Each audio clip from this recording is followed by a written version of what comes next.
Next is this is an interesting story because I didn't know nothing about this. It's from Gary Hans. Right. Subject is Hammerstone. It was written in the dirt sheets this week, and the MLW refusing to release Alexander Hammerstone from his contract, which runs out in 2025, despite the fact they're not using him right now and haven't booked him for months.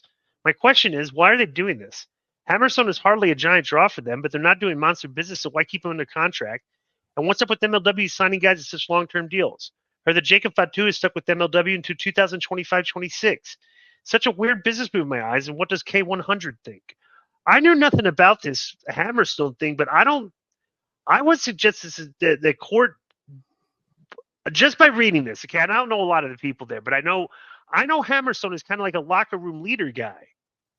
Has like good influence in the locker room, and like he's a good guy. I like Hammerstone, and I'm wondering what if he's got heat, and I don't know. It's like, well, the bro court is is trying to make MLW into a bigger deal than it is. So you have to sign guys to long-term deals so you don't lose your talent. To like stuff that's not his fault.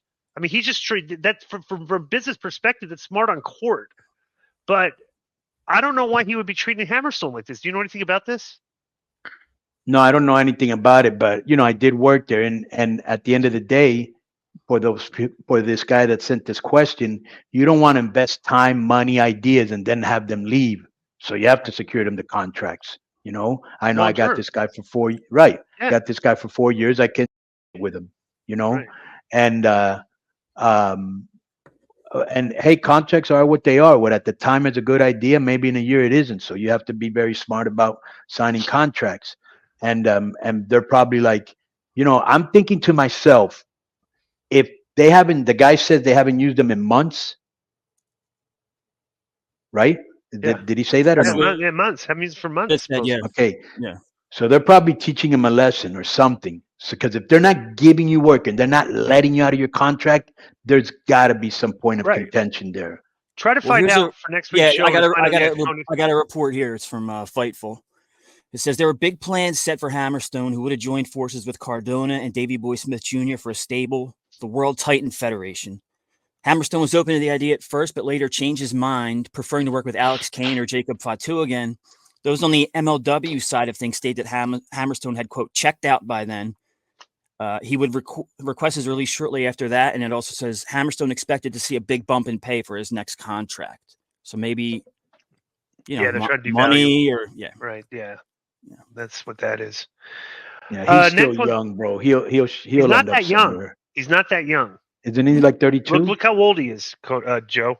Yeah, not that young. He's been around a while, dude. He's been in FSW. Bro, he's not over 35. Oh yeah, he's 30. He's 32. He's 32.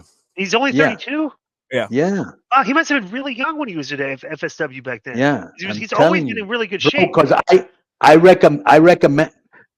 He had what's this guy's name? Court had asked me about him, right? And at first I go, I don't think he's that good because I saw him in a match, and then I remembered who I saw him with, and I go, okay, maybe the match was bad because the guy that he wrestled was bad. So I went and I rewatched him, and I was like, oh, dude, you got to sign this guy up. And I looked up his age, and I was like, wow, he's pretty young because this is like 5 years ago, bro. Yeah, he started in 2013. He must have been 22. So when you saw him at FSW, it says here he started there in 2014. He was only a year in the business. Yeah, interesting. All right, this is an interesting one. Look.